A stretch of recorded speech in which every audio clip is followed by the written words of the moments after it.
حضرت انسان اللہ کا شاہکار ہے. اللہ رب العزت نے اس کو بلند مقام بھی عطا کیا ہے، اور اس کو بلند مقام عطا کر کے اس کی تربیت کے بھی مختلف طریقے رکھے ہیں.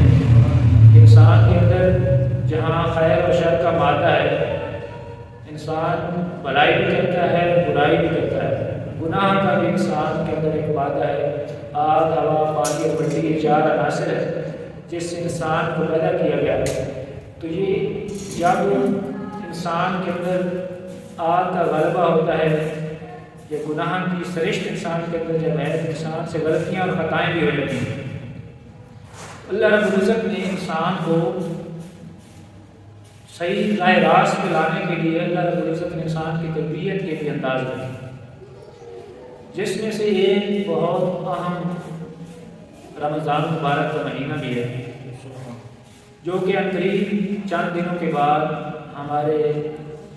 سر پہ سایہ ختم ہوگا اور ہمارے لیے برکتوں اور رحمتوں کا سبب بنے گا. اللہ رب العزت نے چاہا تو انشاءاللہ ہم رمضان مبارک کی برکتیں، رمضان مبارک کی نعمتیں اور سرور و لطف حاصل کرنے میں کامیاب ہوں گے. اللہ رب العزت نے رمضان مبارک کا جو مہینہ رکھا ہے، یہ بھی انسان کی تربیت کا ایک عظیم ایک ٹریننگ سیشن ہے. کیونکہ انسان اگر دیکھے تو انسان سے غلطیاں ہو جاتی ہیں، خطائیں ہو جاتی ہیں. تو اللہ رب العزت نے ایک مہینہ ایسا رکھا ہے جس کے اندر شیاطین کو قید کر دیا جاتا ہے اور رحمت کے دروازے کھول دیے جاتے ہیں، اور پھر جنت کے دروازے کھول دیے جاتے ہیں، جہنم کے دروازے بند کر دیے جاتے ہیں، اور ایک ایک نیکی کا اجر بڑھا دیا جاتا ہے، 70 گنا بڑھا دیا جاتا ہے. اور جو نوافل ہیں ان کا جو اجر ہے، ثواب، وہ فرضوں کے برابر کر دیا جاتا ہے. فرضوں کا ثواب 70 گنا بڑھا دیا جاتا ہے. تو یہ خصوصی اللہ رب العزت نے ایک پیکیج رکھا ہے. اللہ رب العزت نے ایک ماہ مبارک تربیت کے لیے، ہماری تربیت کے لیے اللہ رب العزت نے یہ ماہ، ہماری 24 جو مہینے ہوتے ہیں، 12 مہینوں کے اندر، سال کے اندر 12 مہینوں میں ایک مہینہ ایسا رکھا ہے کہ انسان جو غلطیاں، خطائیں، اس کے اندر اگر کوئی علیشیں، کوئی غلطیاں، کوئی انسان کے من کے اندر علیشیں، گناہ پیدا ہو گئے ہیں، تو اس چیز کو ختم کرنے کے لیے تربیت کا ایک نظام اللہ رب العزت نے رکھا، اور وہ ہے رمضان مبارک.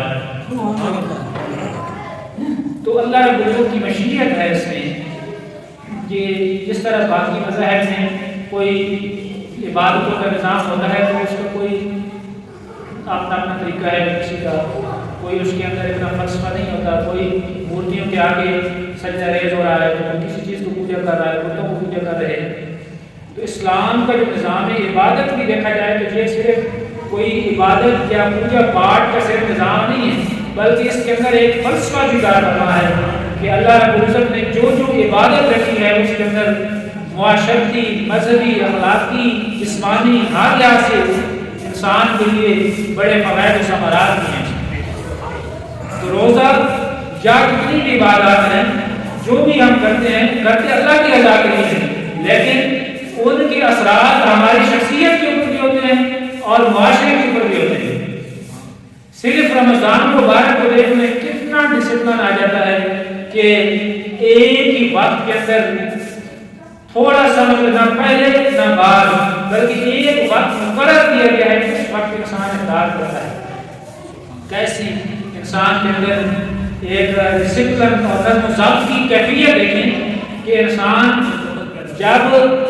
ایک وقت پہلے سحری کا رکھتے ہیں اور ایک وقت افطار کا رکھتے ہیں، تو سحری کے وقت کی تمام مسلمان ایک علاقے کے اندر ایک ہی وقت کے اوپر اللہ کے حکم کے مطابق کھانا پینا بند کر دیتے ہیں. اگر پورے علاقے پاکستان کی بات کی جائے، ویسے تو ہمارے اندر شاید ڈسپلن آئے یا نہ، لیکن اسلام کا حسن دیکھیں کہ کیسا حسن ہے. ہم بڑے فلسفے جاتے رہتے ہیں کہ ایسے ڈسپلن ایسے آئے گا، ایسے آئے گا. اگر انسان اسلام کو عمل کر لے تو ہمارے اندر ڈسپلن آ جائے گا. نماز کو دیکھ لیں کیسے ڈسپلن دیتی ہے، وقت کے اوپر پابندی وقت سکھاتی ہے، اور روزہ پورے پاکستان میں ایک وقت ہے۔ اسی طرح مختلف اللہ کی قدرت ہے کہ جس طرح کہتے ہیں دنیا گول ہے، 24 گھنٹے کہیں نہ کہیں اللہ کے حکم کے مطابق اذان بھی ہو رہی ہے اور روزہ بھی رکھا جا رہا ہے اور گرفتاری بھی کی جا رہی ہے، اور پھر ایک علاقے کے اندر ایک وقت میں صرف ایک جگہ پہ ایک لمحہ بھی آگے پیچھے نہیں ہوتا۔ اگر اعلان ہو جائے کہ سحری کا وقت ختم ہو گیا ہے تو ہر بندہ مومن اللہ کی رضا کے لیے سب کچھ کھانا پینا جو اس کے لیے حلال ہوتا ہے، کھانا پینا، اس کے سامنے فروٹ پڑا ہے، اس کے سامنے اناج پڑا ہے، جو اس کے رزق حلال سے کما ہے، لیکن اللہ کی رضا کے لیے وہ ہاتھ میں اس دیتا ہے کہ میرے رب کا حکم آ گیا ہے کہ طلوع صبح سے لے کے یعنی طلوع سحر، طلوع صبح جب سحری کا وقت ختم ہوتا ہے اس وقت کھانا پینا بند کر دینا ہے۔ تو جب اعلان ہو جاتا ہے تو انسان کھانا پینا بند کر دیتا ہے، اللہ کی اطاعت آتی ہے، للہیت آتی ہے، اللہ کی حکم کے مطابق انسان زندگی گزارنے کا جذبہ پیدا ہوتا ہے کہ جب اللہ کا حکم آ گیا تو پھر میں نے بند کر دینا ہے کھانا۔ اسی طرح انسان کے سامنے انواع و اقسام کے کھانے موجود ہوتے ہیں، سارا دن کو تنہائی کے اندر بھی ہو، اگر کوئی اسے دیکھ نہ رہا ہو، تنہائی کے اندر ہو، لیکن وہ کھاتا پیتا نہیں ہے۔ کیوں نہیں کھاتا پیتا؟ انسان چاہے کوئی بے شک اللہ کا فرمان بردار ہے، یہ گناہگار انسان ہے، لیکن جب کوئی روزہ رکھ لیتا ہے تو وہ پھر کھاتا پیتا نہیں ہے، اس لیے نہیں کھاتا پیتا، حالانکہ اسے کوئی نہیں دیکھ رہا ہوتا، اگر کمرے کے اندر تنہا ہے اسے کوئی دیکھنے والا نہیں ہے، لیکن وہ اس لیے نہیں کھاتا کہ اللہ کا حکم ہے کہ کھانا پینا نہیں ہے۔ لہذا جب تک اللہ کا حکم یعنی غروب آفتاب نہیں ہوگا اس وقت تک انسان اپنا کھانا پینا اور تمام گناہوں سے بچا رہتا ہے۔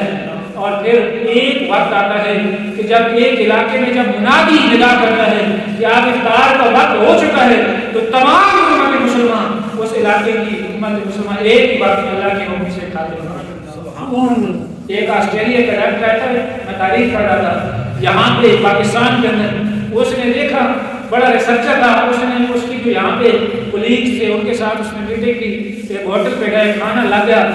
تو رمضان مبارک کا مہینہ تھا، تو اس نے کہا چلو کھانا شروع کریں،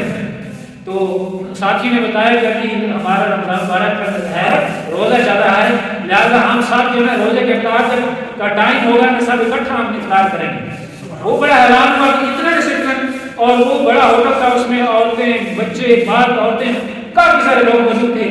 لوگ بیٹھے ہیں، کھانا سامنے ہے لیکن کوئی ہاتھ نہیں بڑھا رہا، اور جب افطار کا وقت ہوتا ہے اعلان ہوتا ہے تو سب کھانا شروع کرتے اللہ کے نام سے۔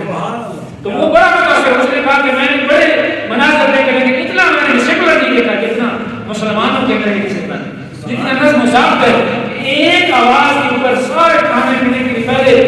بالکل بیٹھے ہیں، اور جب اللہ کا حکم ہے تو اس وقت انہوں نے کھانا شروع۔ تو یہ روزے کی ایک حسن ہے کہ ایک ہی وقت کے اندر کیسا حسن آ جاتا ہے کہ ایک ہی وقت کے اندر پورے معاشرے کے اندر ایک تو نیکیوں کا ایک چہل پہل ہو جاتی ہے کہ سارے لوگ مسجدوں کی طرف رجوع کرتے ہیں۔ یہ بھی ڈسپلن ہے کہ جس طرح اذان ہوتی ہے جب روزے کا اعلان ہوتا ہے کہ رمضان مبارک آ گیا ہے، لوگ مبارکبادی دیتے ہیں کہ رمضان مبارک کا مبارک مہینہ ہمارے اندر آ گیا ہے، لہٰذا لوگ مبارکبادی دیتے ہوئے مسجد کا رخ کرتے ہیں، حفاظ کرام قرآن پاک کی تلاوت کرتے ہیں، اور گھروں کے اندر بھی تلاوت کا اہتمام کیا جاتا ہے۔ عورتیں، بوڑھے، مرد، عورتیں، بچے جو جس انداز سے اللہ کا ذکر کرتا ہے، تلاوت زیادہ ہوتی ہے، ذکر اذکار زیادہ ہوتا ہے، مسجدیں بھر جاتی ہیں، اور پھر کیسا حسن آتا ہے کہ تراویح کی نماز ہوتی ہے، پورا قرآن مجید سنایا جاتا ہے۔ اللہ نے کیسا قرآن کا نظام رکھا ہے کہ حفاظ کے سینوں کے اندر محفوظ ہے، کوئی کتاب سامنے نہیں ہوتی، بلکہ ایک کتنی بڑی ذخیر کتاب ہے، دنیا کے اندر کوئی ایسی کتاب نہیں ہے کہ جو کسی کے سینے کے اندر محفوظ ہے، سینے کے اندر کوئی کتاب محفوظ نہیں ہے۔ یہ قرآن کا موضوع ہے کہ 14 صدیاں بیت چکی ہیں لیکن ابھی بھی حفاظ کرام دل و جان سے قرآن کو اپنے سینوں کے اندر محفوظ رکھتے ہیں، اور پھر مصلی امامت میں قرآن سنایا جاتا ہے، پھر وہ کوئی ایک دفعہ نہیں، حافظ محترم جو ہوتے ہیں وہ 20 دفعہ 10 دفعہ پہلے دہرائی کرتے ہیں، اور قرآن کے کتنے ختم ہوتے ہیں، اللہ کے قرآن کی کتنی تلاوت ہوتی ہے پوری دنیا کے اندر۔ اور پھر صرف عالم اسلام نہیں پوری دنیا کے اندر مسلح امامت کے الفاظ قرآن سناتے ہیں اور اللہ کے کلام کی تلاوت ہو رہی ہوتی ہے، اور پھر تراویح کی نظام نماز باجماعت ادا ہوتی ہے۔ کیسا اجتماعیت، اتحاد، جماعت اور پیار محبت کا منظر ہوتا ہے کہ سارے لوگ اکٹھے ہو کر اللہ کے حضور کھڑے ہو جاتے ہیں، اللہ کے کلام کی تلاوت سنتے ہیں اور پھر نماز ادا کرتے ہیں، قیام اللیل کرتے ہیں، اللہ کے حضور راتیں کھڑے ہو کر اللہ کے حضور کی عبادت میں گزارتے ہیں، اور پھر سحری کے وقت ایک ہی وقت میں سارے اٹھ کے سحری کر رہے ہوتے ہیں، اور پھر دن کو بھی انسان گناہوں سے بچنے کی کوشش کرتا ہے، اور انسان کے اندر ایک جو جذبہ پیدا ہوتا ہے کہ انسان ریاکاری سے بھی بچتا ہے۔ باقی عبادات دیکھ لیں، نماز ہے، حج ہے، زکوٰۃ ہے، اس کے اندر کوئی انسان دیکھتا ہے، انسان جب نماز ادا کر رہا ہے تو کوئی دوسرا انسان دیکھتا ہے، انسان کے اندر ایک کچھ بھی نقص ہے، انسان کے اندر خود پسندی ہے، انسان کے اندر ریاکاری آ جاتی ہے، انسان کہتا ہے کہ مجھے لوگ دیکھیں گے کہ بڑی اچھی نماز پڑھ رہا ہے، لوگ دیکھیں گے کہ بڑا جی، جب انسان لوگوں کو دکھانے کے لیے کرتا ہے تو پھر اسے ریاکاری کہا جاتا ہے۔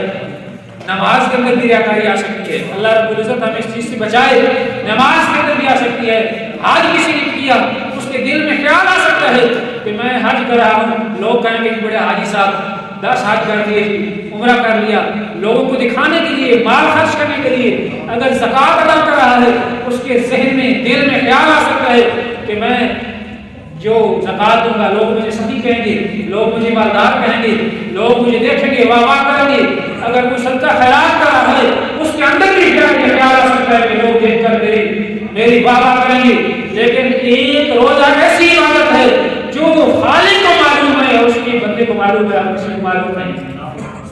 کہ یہ روزہ دار ہے یا نہیں ہے۔ اگر مجھے روزہ ہو، کسی کو کیا خبر کہ اس کو روزہ ہے یا نہیں ہے۔ انسان جب روزے کے ساتھ ہوتا ہے کسی کو پتہ نہیں ہے، صرف مولا کی رضا کے لیے انسان اللہ کی رضا کے لیے کھانا پینا بھی بند کرتا ہے، وہ لہو لعب، جھوٹ، غیبت، ریاکاری اور بدکاری سے بھی بچتا ہے، بدکاریوں اور برے کاموں سے بھی بچتا ہے، حلال رزق کھانے سے بھی بچتا ہے اللہ کی رضا کے لیے، اور کوئی اسے دیکھنے والا بھی نہیں ہے، کسی کو دکھانے کے لیے نہیں کرتا، صرف اللہ کی رضا کے لیے کرتا ہے۔ تو روزے کے اندر للہیت، اللہ کی رضا کے لیے صرف وہ کام آتا ہے، اور اللہ کی رضا، ریاکاری سے انسان بچتا ہے، اللہ کی رضا حاصل ہوتی ہے۔ اور اسی طرح معاشرے کے اندر اگر دیکھا جائے تو روزے کو آقا علیہ السلام نے فرمایا کہ شہر مواسات ہے، بھائی چارے کا مہینہ ہے، غم گساری کا مہینہ ہے۔ انسان دیکھے تو ایک تو جب انسان بھوک اور پیاس برداشت کرتا ہے، انسان کو احساس ہوتا ہے کہ جو لوگ کھانے پینے سے بھی عاجز ہیں، جن کو کھانا پینا بھی صحیح طریقے سے نہیں ملتا، 2 وقت کی روٹی بھی انسان کو نہیں ملتی، جو غریب ہیں، پریشان ہیں، مخلوق الحال ہیں، جن کے گھر کے اندر آٹا نہیں ہے، جن کے گھر کے اندر چولہا نہیں چلتا، انسان کے دل کے اندر یہ احساس تو آ سکتا ہے کہ وہ بھوک کیسے برداشت کرتا ہے۔ جن کے بچے بلک رہے ہو، جن کے بچوں کو صحیح طریقے سے کھانا نہ ملتا ہو، اور جو والدین 2 وقت کی روٹی پوری کرنے سے عاجز ہو، خودکشیاں کرنے میں مجبور ہو جائے، جس معاشرے کے اندر والدین اپنے بچوں سمیت خودکشی کر رہے ہو، انسان کے دل کے اندر یہ احساس پیدا ہوتا ہے کہ انسان کو پتہ چلتا ہے مالداروں کو کہ بھوک کتنی بڑی تکلیف ہوتی ہے، اور بھوکے انسان کی تکلیف کو اس وقت انسان محسوس کرتا ہے۔ اور جب یہ احساس پیدا ہوتا ہے تو انسان غریبوں کی، پریشان حالوں کی، آس پاس کے لوگوں کی امداد کرنے کے لیے تیار ہوتا ہے، ان کی امداد کرتا ہے۔ اور اسی طریقے سے انسان زکوٰۃ ادا کرتا ہے، صدقہ خیرات کرتا ہے۔ روزے کے اندر، رمضان مبارک کے اندر لوگ زیادہ اہتمام کرتے ہیں، کیونکہ ایک عمل کا اجر و ثواب زیادہ ملتا ہے، لہذا روزے کے اندر لوگ زیادہ اہتمام کرتے ہیں، صدقہ خیرات کرتے ہیں۔ آقا علیہ السلام کا طریقہ مبارک تھا کہ حضرت عائشہ صدیقہ رضی اللہ عنہا فرماتی ہیں کہ سرکار دو عالم صلی اللہ علیہ وسلم یوں تو سخی تھے، لیکن جو رمضان مبارک کے اندر آپ کی حالت ہوتی تھی ایک موسلادھار بارش کی طرح سخی ہوتی۔ سبحان اللہ، سبحان اللہ۔ سرکار دو عالم تو سخی ہیں، ان کے صدقے سے ہم کہتے ہیں کہ واللہ جو اپنی مانکاس ہے کہ اللہ رب العزت ادا کرتا ہے، میں تقسیم کرتا ہوں۔ سرکار تو عطا کرنے والے ہیں اللہ کے خزانوں کو اللہ کے اذن سے. لیکن سرکار دو عالم صلی اللہ علیہ وسلم کی زوجہ محترمہ ام المؤمنین حضرت عائشہ صدیقہ بیان کرتی ہیں کہ سرکار دو عالم رمضان مبارک کے اندر موسلادھار بارش کی طرح سخی ہو جائے. تو سرکار سخی ہونے سے کیا ہوا؟ سرکار زیادہ سے زیادہ لوگوں کو عطا کرتے تھے، دیتے تھے، غریبوں کا خیال رکھتے تھے اور زیادہ سے زیادہ کھانا کھلانا. آقا علیہ السلام نے فرمایا کہ ہم قریب تمہارے اوپر ایک مشکل سے کی حدیث ہے بڑی مشہور جو آخری دن تھا شعبان کا، 30 شعبان کا دن تھا. تو آقا علیہ السلام نے فرمایا مفہوم حدیث ہے کہ ہم قریب تمہارے اوپر ایسا مہینہ سایہ ختم ہونے والا ہے جس کے اندر ایک رات ایسی ہے جو 1000 مہینوں سے بہتر ہے. صحابہ کو آقا علیہ السلام نے اکٹھا فرمایا اور بتایا کہ ہم قریب تمہارے اوپر ایک ایسا مہینہ سایہ ختم ہونے والا ہے کہ جس کے اندر ایک رات ایسی آتی ہے جو 1000 مہینوں سے بہتر ہے. اِنَّا أَنزَلْنَاهُ فِي لَيْلَةِ الْقَدْرِ وَمَا أَدْرَاكَ مَا لَيْلَةُ الْقَدْرِ لَيْلَةُ الْقَدْرِ خَيْرٌ مِّنَ أَلْفِ شَهْرٍ کہ لَيْلَةُ الْقَدْرِ 1000 مہینوں سے بہتر ہے جو قرآن میں لکھا ہے. تو آقا نے فرمایا کہ ایک ایسی رات اس کے اندر آتی ہے کہ جس کی قدر 1000 مہینوں سے بھی بہتر ہے. اور یہ مہینہ جو آپ کے اندر آنے والا ہے اس کا پہلا عشرہ رحمت ہے، اس کا درمیانی عشرہ مغفرت ہے اور اس کا آخری حصہ آخری عشرہ جہنم سے آزادی ہے. آقا علیہ السلام نے بتایا کہ یہ مواسات شہر مواسات ہے، یہ غمگساری کا مہینہ ہے. اس میں ایک دوسرے کی غمگساری کرنی چاہیے، غریبوں کی مدد کرنی چاہیے، غریبوں کو کھانا کھلانا چاہیے. آقا نے فرمایا کہ جو ایک کسی روزہ دار کو افطار کروائے گا اس کو اللہ رب العزت جہنم سے آزادی عطا فرمائے گا. تو صحابہ نے عرض کی یا رسول اللہ اگر کسی کے پاس کوئی غریب صحابی ہے اس کے پاس کچھ ہے نہیں تو آقا نے فرمایا کہ یہ سوال اس کے لیے ہے، اس کے لیے بھی ہے کہ جو ایک کھجور یا ایک بوند پانی سے افطار کروائے. کسی کو اگر افطار کروا دے ایک کھجور یا ایک بوند پانی سے بھی تو اللہ رب العزت اس کے لیے بھی جہنم سے آزادی عطا فرما دے گا. اور جو کسی بھوکے کو یا کسی روزدار کو پیٹ بھر کر کھلائے گا اللہ رب العزت اسے میرے حوض کوثر سے ایسا جام کھلائے گا کہ اس کو کبھی پیاس نہیں لگے گا. تو کیسی خوشخبری نہیں ہے. آقا علیہ السلام نے بتایا کہ یہ مہینہ ایسا مہینہ ہے جس کے اندر جہنم کے دروازے بند کر دیے جاتے ہیں. شیاطین سلسلۃ الشیاطین کہ شیاطین کو زنجیریں ڈال دی جاتی ہیں اور جنت کے دروازے کھول دیے جاتے ہیں، رحمت کے دروازے کھول دیے جاتے ہیں اور اللہ رب العزت کی رحمت چھما چھم برس رہی ہوتی ہے. اللہ رب العزت کی رحمت جوش پر ہوتی ہے اور اللہ رب العزت چاہتا ہے کہ میرا جو شاہکار انسان ہے جس کو میں نے پیدا کیا ہے اپنی عبادت کے لیے، جو میرا شہباز شفق انسان ہے، میرا شاہکار انسان ہے، اس کو میں عظیم مقام پہ پہنچانا چاہتا ہوں. اللہ رب العزت انسان کو عالم ناسوت سے اٹھا کر عالم لاہور کو عالم معبود میں لے جانا چاہتا ہے اور انسان کے دل کو پاکیزہ کرنا چاہتا ہے، انسان کے اخلاق کو پاکیزہ کرنا چاہتا ہے، انسان کے پورے کردار کو بہتر کرنا چاہتا ہے. اللہ نے ایسا نظام رکھا کہ اگر اس کے اوپر انسان عمل کر لے تو پھر انسان کا اخلاق بھی بہتر ہو جاتا ہے، انسان کی دل کی پاکیزگی کا بھی اہتمام ہو جاتا ہے، انسان کی ظاہری جسمانی صحت بھی بہتر ہو جاتی ہے،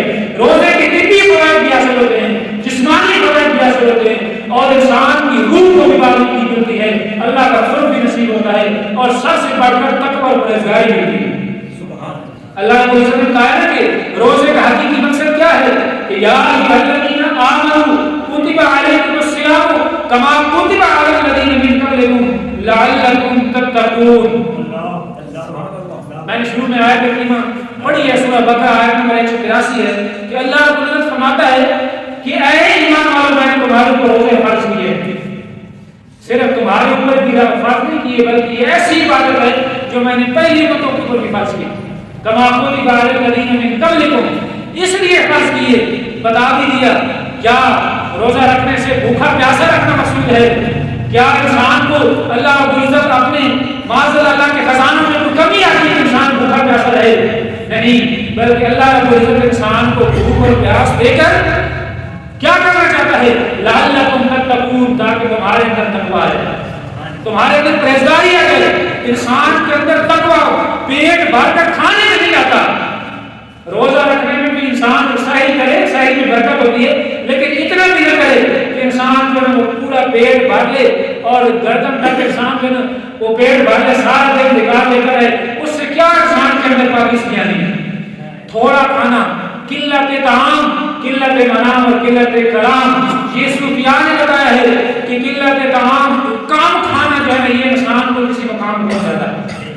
انسان اتنا کھائے کہ جتنا زندہ رہ سکے، یعنی زندہ رہنے کے لیے کھائیں، کھانے کے لیے زندہ نہیں رہنا چاہیے کہ انسان اتنا کھائے کہ جس سے زندہ رہ سکے۔ اور انسان کی ضرورت تھوڑی سی ہے کہ انسان کو اتنی کھانا چاہیے کہ ایک ایسا کھانے کے لیے، جس طرح روایت کے محروم ہے کہ ایک ایسا انسان کھانے کے لیے اور ایک پانی کے لیے اور ایک ہوا کے لیے انسان کو رکھنا چاہیے، یعنی پیٹ بھر کر کھانا چاہیے۔ تو اللہ رب العزت ہمیں تقویٰ دینا چاہتا ہے کہ انسان جب قلت طعام کرے گا،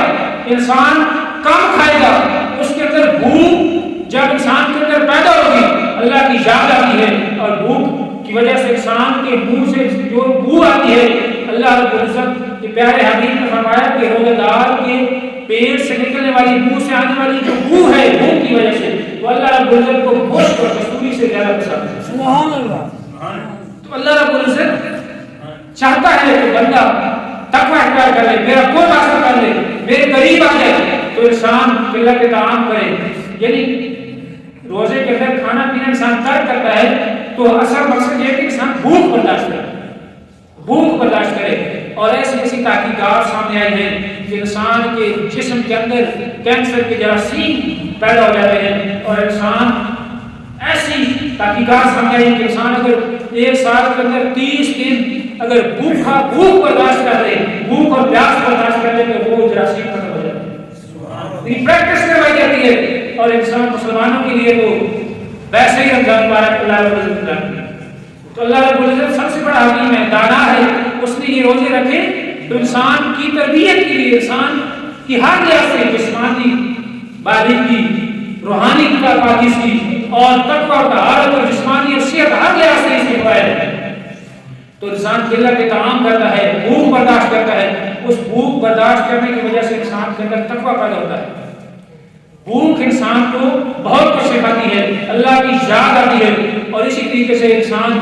باقی جتنے بھی گناہوں سے بچتا ہے تو وہ بھی انسان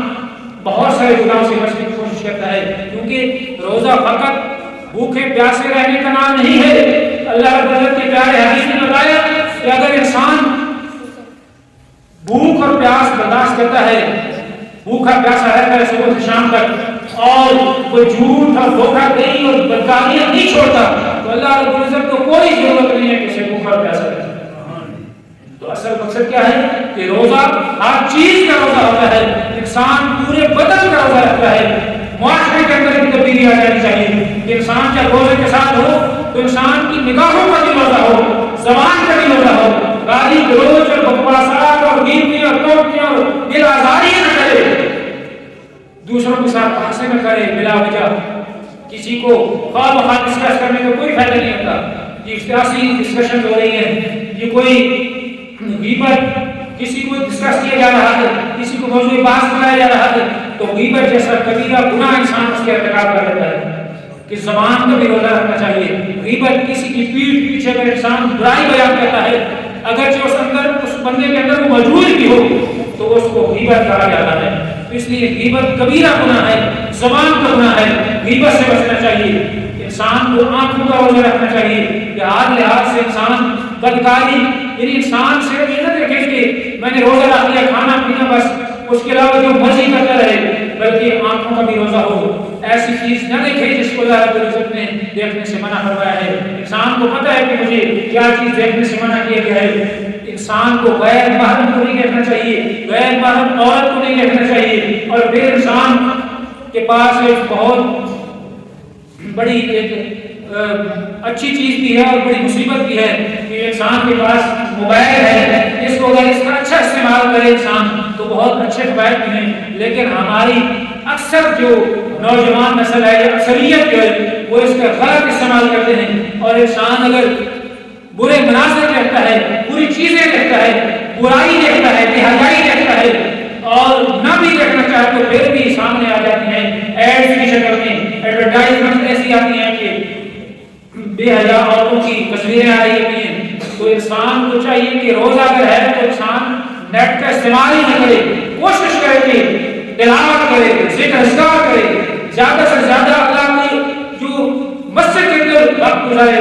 تلاوت کم از کم انسان کا یہ شیڈول ہونا چاہیے روزے کے اندر، کہ جو حقیقی روزے کے مقاصد ہیں وہ تب پورے ہوں گے جب ہم اپنے آپ کو مکمل طور پہ ٹریننگ اس کی دیں گے۔ کوئی بھی اگر ٹریننگ ہو، اگر اس کے مکمل سیشن لیے جائیں، پورے لیکچر لیے جائیں، پورا اس کا اسکیڈول جو پورا جدول ہوتا ہے اس کو فالو کیا جائے تب اس کے فائدے ہوتے ہیں۔ تو اللہ رب العزت نے ہماری ٹریننگ کے لیے مہینہ رکھا ہے، تو اب ہمیں عنقریب جو آقا نے اسی طرح سنسٹائز کیا، لوگوں کو متوجہ کیا کہ عنقریب ہمارے اوپر ایک ایسا مہینہ آنے والا ہے کہ جس کے اندر ایک رات 1000 مہینوں سے بہتر ہے۔ سبحان اللہ۔ تو آقا علیہ السلام نے لوگوں کو ترغیب دلائی، تو عنقریب ہمارے اندر بھی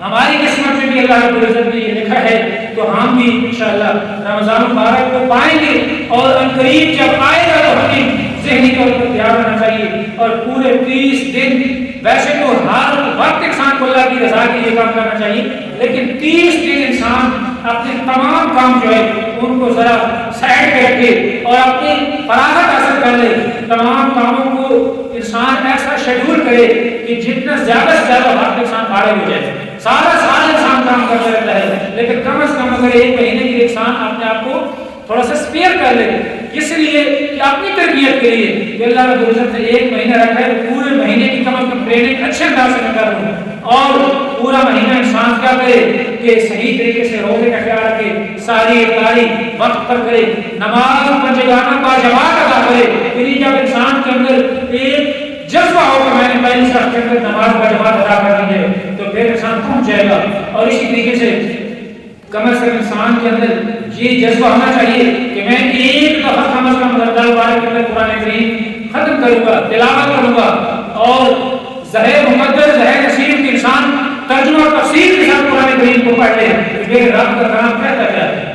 کہ میرا رب کہنا کیا چاہتا ہے ہمارے ساتھ، کلام کیا کرتا ہے۔ تو انسان کم از کم 10 آیات ترجمے کے ساتھ پڑھے، تفسیر پڑھے، اور کم از کم ایک بار تلاوت کرے، اور اسی طریقے سے زیادہ کثرت کرے۔ کلمہ طیبہ کی آقا علیہ السلام نے فرمایا کہ 3 چیزوں کی کثرت کرو، کہ کلمہ طیبہ کی کثرت کریں، استغفار کی کثرت کریں، اور درود شریف کی کثرت کریں۔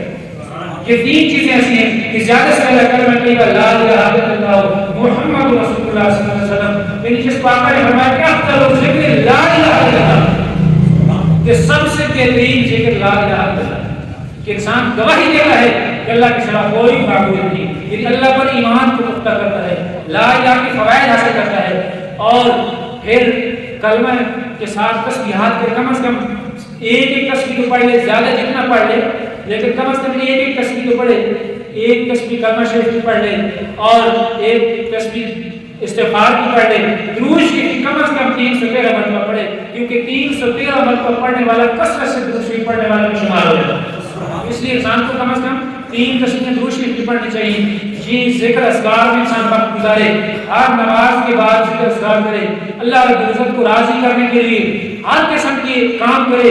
غریبوں کی مدد کرے، اپنی زکوٰۃ نکالنے کا اہتمام کرے، کہ جو صاحب نصاب ہے، انسان کو پتہ ہے کہ میرے پاس کتنا مال ہے، نصاب لگائے۔ کمرشل جتنی چیزیں ہیں کہ انسان کے پاس ایک پلاٹ ہے، انسان کے پاس کمرشل گاڑی ہے، ذاتی استعمال کی چیزوں کو اسلام نے استثناء دیا ہے کہ ذاتی استعمال کی گاڑی ہے، ذاتی مکان ہے، چاہے کروڑ روپے کا ہے، جو بھی ہے، ذاتی چیزیں جو ہیں اپنے ضرورت کے لیے، کپڑے ہیں، ذاتی استعمال کی چیزیں، اس کو اسلام نے استثناء کرا دیا ہے کہ یہ مستثنیٰ ہے۔ لیکن اس کے علاوہ انسان کے پاس دولت ہے، سونا ہے، ویسے 7.5 تولے سونا، 12.5 تولے چاندی کی مقدار رکھی گئی ہے زکوٰۃ کے لیے، لیکن علماء نے بتایا ہے کہ اگر انسان کے پاس کچھ سونا ہو، کچھ چاندی ہو، تو اس کو نصاب چاندی کا دیکھنا چاہیے، اور کچھ اس کے پاس نقدی بھی ہے، بینک بیلنس بھی ہے، تو اس کو دیکھنا چاہیے کہ 52.5 تولے چاندی کی موجودہ جو قیمت ہے، اگر وہ جتنی بن رہی ہے، لاکھ بن رہی ہے، 90,000 بن رہی ہے، جتنی بنے، اگر اتنی انسان کے پاس قیمت بن رہی ہے تو وہ صاحب نصاب ہے، اس کو زکوٰۃ ادا کرنی چاہیے۔ زکوٰۃ ویسے بھی ادا کرنی چاہیے، کسی کے پاس اگر مال ہے تو وہ حساب لگا لے کہ جتنا بنتا ہے میرا مال، اس کا 2.5% نکال دیں۔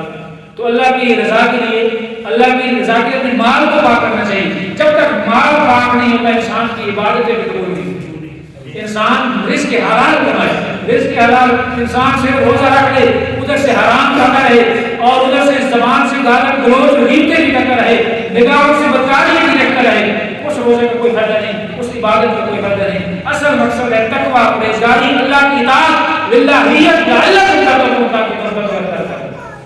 تو اس طرح انسان